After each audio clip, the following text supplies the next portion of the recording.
Pagpapatuloy sa ating kwento sa pagkakita nga rito ni Anran sa bida agad rin naman ito bumati sa kanya at paggalang nito. At pakilala sa bida na siya si Anran galing sa Yani Immortal Realm na pinadala sila dito ng kanilang Sect Master para makatulong sa Tianian Continent. Dagdag pa niya Immortal Zang matagal ko na narinig ang dakilang mong pangalan. Na kinatawa ng bida dito tugon pa niya sikat na ba ako sa kaharian ng langit. Na sinagot rin naman dito ni Anran ang bida na wika niya. Isang dakilang figurang tulad ng walang kamatayang emperador na si Ling Xiao ay minsan nang nanggaling sa lugar na ito. Kaya natural na umaakit ito sa atensyon ng lahat ng kaharian sa langit. At sa pagbaba naman ni Anran sinabi niya rito sa bida. Ngunit sapat na ang tungkol sa gayong chismis kapwa Doais Zhangfan. Narito ako upang humingi ng tawad una sa ngalan ng aking master. Dagdag pa niya na may paggalang pagkatapos matanggap ang mensahe mula sa aming junior sister. Ang aming sect master ay nagpadala ng mga tao upang pumunta dito upang harapin ang mga demonyo. Ngunit sa oras na ito, ang buong Yani Immortal Realm ay kasalukuyang nagkakaroon ng isang mahirap na oras na maglaan ng anumang dagdag na lakas o lakas tao. Sa katanungan naman dito ni Yuan Chiwen sa senior brother nito, na kung saan tinatanong niya kung malubha ba daw ang frontline ngayon. Na sinagot naman dito ni Anran. Ang 18 demonyong emperador ay biglang sumalakay ng sabay-sabay at karamihan sa mga immortal. Sa siyam na langit na walang kamatayang kaharian ay pumunta sa harapang linya para sa suporta. Dagdag pa niya walang nakakaalam kung ano ang nagbago o kung ano ang eksaktong nangyari sa kaharian ng demonyo. Ang alam lang nila na ang mga linya sa harap ay nagkalat na ngayon ng mga larangan ng digmaan. Sa pangamba dito ni Yuan Chiwen wika niya dapat pumunta na rin sa frontlines ang master natin hindi di ba nagtataka ako kung kamusta na sila. Na sinagot rin naman dito ni Anran na tama ka junior sister. Dagdag dito ni Anran sa nakaharap na bida kapwa Dawis Zhangfan, dapat kang mag-ingat dahil habang papunta ako sa kontinente ng Tianien kasama ang aking mga nakatatandang kapatid. Nakita ko ang mga tao mula sa ilan pang mga kaharian na patungo sa direksyong ito at kabilang sa kanila ang marami mula sa kaharian ng demonyo, iba't ibang masasamang demonyo. At maging ang mga tao mula sa mga walang kamatayang kaharian. Na agad rin naman dito kinapapasalamat ng bida at paggalang nito. Na tinugunan rin naman dito ni Anran na may paggalang rin.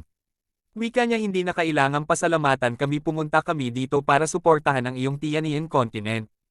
Kaya natural na hindi namin gugustuhin na ikaw ay dehado o hindi handa sa anumang paraan. At pagkatapos sa usapan pinatuloy nga ito ng bida sa loob at pagpasok nito. Na kinapasalamat naman dito ni Anran at sa pangunguna rin dito ni Yuan Ling para sa gabay. At sa patalikod na sana ang bida bigla naman din ito naagaw ang pansin niya. Sa pagsabi ni Anran sa bida na may isa pa siyang ibabahagi na dito. Pahayag niya dito sa immortal na kaharian ng Zhangxiang ang pinakamalakas na immortal ng nakababatang henerasyon. Si Mu Chuan ay ipinadala kamakailan at patungo na sa kontinente ng Tianian. Dahil sa narinig naman dito ng bida wala naman itong reaksyon nagtataka pa nga ito kung sino ba iyon. Subalit sinagot naman ito ni Yuan Chiwen na totoo ba ito senior brother Anran. At dahil sa pagtataka ng bida tinanong niya nga dito si Anran na kung sino ba ang taong iyon. Na sinagot naman ito ni Yuan Chiwen ang katanungan ng bida dito.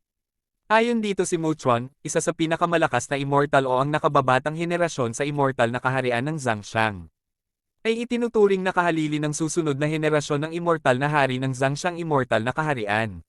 Dagdag niya dito ni Yuan Chiwen siya ay ipinahayag ng Zhangxiang na walang kamatayang kaharian. Bilang ang pinakapangunahing henyo ng paraan ng paggamit ng espada sa gitna ng mga langit at mga kaharian. Tugon rin dito ni Anran na dapat mag-ingat kayo bukod sa pagtupad sa kanyang misyon si Mu Chuan ay dapat na pumunta dito para sa inyo. At sa kalaunan sinilyohan nga ito ni Anran ang labasan ng halimaw. Wika niya hindi pa naaayos ang bitek sa napakahusay na hanay ng proteksyon ng iyong mundo at kulang pa rin ng core ang pormasayon.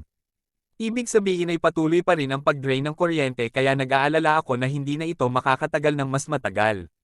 Na tinugunan naman ito ng bida naniniwala ako na kapag ang dakilang PROTECTION ay hindi na makahawak pa at sa wakas ay bumigay na. Bawat isa sa kontinente ng Tianien ay lumaki na at ako ay mas lalong lalakas din. Dagdag ng bida na nakaduro. Hindi ako natatakot sa anumang paparating na malalakas o malalakas na kaaway. Ang kalaban ay maaaring malakas, ngunit ang aking espada ay hindi rin mahina. Natinugaw na naman ito ni Anran na ang Dawis Zhang ay parehong magiliw at matapang. Subalit bigla naman naagaw ang pansin nila dito sa pagdating ng kasamahan nila dahil sa may pumasok daw na di kilala sa Tianian Continent. At sa pagkakita naman nila dito sa taas may isang portal nga rito at nagsilabasan ang mga pandigma ng mga barkong himpapawid. Naagad naman din ito lumabas, na ito pala ang ipinadala ng Immortal King na si Muchuan para tugisin ang bida. Wika ni Muchuan nagyayabang dito kaya ito ang kontinente ng Tianian ang kakulangan ng espiritual na enerhiya dito ay talagang nakakabigo. Subalit sa galit naman dito ni Yuan Chiwen tinutukan niya nga dito ng kanyang espada na sinabi niya na kung ano ang ginagawa mo dito sa Tianian continent. Nasinagot naman din dito ni Muchuan na nakatawa siyempre nandito ako para makuha ang mana ng emperador na si Ling Xiao. Dagdag niya at pumunta rin dito para talunin ka para malaman ng langit at lahat ng kaharian. Na ako ang pinakamalakas sa paraan ng espada ng nakababatang henerasyon. Subalit nadidismaya lang naman din dito ang bida sa pag-iisip niya paanong ang mga tao sa immortal na mundong ito ay katulad ng mga paipong batang iyon, lahat kaya sila ay walang utak. Dahil doon sinabihan naman rito ng bida ito si Muchuan na bata dapat bulag ka hindi mo ba ako nakikitang nakatayo dito. Nanabaling naman din ang tingin dito ni Muchuan dito sa bida. Wika nito sa isipan niya upang makatayo sa tabi ng Sword Immortal Yuan Chiwen na hinahanap ng nakababatang henerasyon sa lahat ng immortal na kaharian. Ang batang ito ay marahil ang Sword Immortal ng kaharian na ito na sinabi sa akin ng Immortal King. Dahil dito sinabi nga ni Muchuan sa taas ikaw ay isang mortal lamang ngunit kapag ang isang immortal ay nakatayo sa harap mo hindi ka lumuluhod upang batiin sila. Nasinagot naman rin dito ng bida gaya ng inaasahan ng mga tao mula sa Zhangxiang immortal na kaharian. Muli mong ipinakita sa akin kung gaano ka walang limitasyon ang iyong pagkabulag at pagiging malapit sa isip. Nakinagalit ng kalbo sa tinura ng bida dahil sa ang kalakas ang loob nitong mga langgam na magsalita ng napakaligaw at mayabang. Sa galit nga rito ng kalbo sumugod na nga ito ng nadi nag-iisip dahil sa pag-iinsulto sa Muchuan. At nagpakawala nga ito ng isang slash tango sa bida na nakatayo lang sa baba. Subalit unti-unti lang naman din binubunot dito ng bida ang kanyang espada. At nagpakawala din ng atake tungo sa kalbo sa dahilan nilamon lang ang atake nito. At sa sobrang lakas nga rito ng atake ng bida. Kinagulat naman din ng mga kasamahan dito ni Muchuan dahil sa dumaan pa sa kanilang harapan ang atake ng bida na sobrang lakas. Ngunit sa tinatamaan na kalbo nagkapanit punit nga ang damit nito. Sa sigaw niya rin sa bida na mangyaring patawarin siya nito at kawan. Hanggang mabura ang kalbong mayabang dito at pagkawala din ng atake ng bida. Dahil dito napasabi nga rito sa takot itong nasa likod paano lilito ang napakalakas na Sword Immortal sa napakaliit na mundo at imposible mangyari ito. Nakinapangamba dito ni Muchuan at takot nito dahil sa nakita niyang napakalakas na pinakawala ng bida na atake sa kasamahan niya. At bulong dito sa kasamahan ni Muchuan sa kanya, na bakit hindi muna sila umatras at bumalik sa Immortal Realm. Subalit tinanggihan nga ito ni Muchuan ang sinabi sa kasamahan niya na umatras dahil wala na daw ibang mas malakas pa sa paggamit ng espada sa 10,000 Immortal Realm maliban sa kanya. Na habang nakatingin sa bida sa baba, dagdag niya ako lang ang pinakamalakas na Sword Immortal sa langit at mga kaharian. Sa galit niya dito agad nga rin ito nagpakawala ng atake tungo sa bida. Subalit habang bumubulosok ang atake ni Muchuan nangitian lang naman dito ng bida na wika pa niya. Gaya ng inaasahan sa isang tao mula sa immortal na kaharian ng Zhangxiang napakawalan mo talaga. At sabay hawi sa atake ni Muchuan na kinawala dito. Wika ng bida sa kanila ang bawat isa sa inyo ay napakabanal gayon pa man ang lahat ng mga taktika na ginagamit ninyo ay napakaliit. At kahit na ang pagsali sa palihim na pag-atake ay wala sa inyo.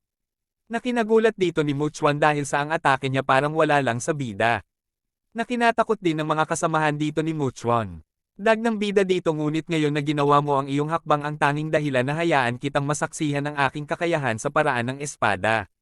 Sabay nagpakawala din dito ang bida ng atake tungo din sa kanila Muchuan at kasamahan nito. At sa pagbulosok naman ng atake ng bida napasabi nga rito si Muchuan na hindi maganda ito.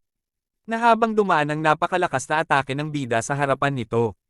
At sa paglinggan naman niya dito agad rin naman ito ng laki ang mga mata niya sa nakikita nito. Dahil pa sa ang barkong himpapawid nila na sinasakyan ay nagsisabog dahilan sa atake ng bida.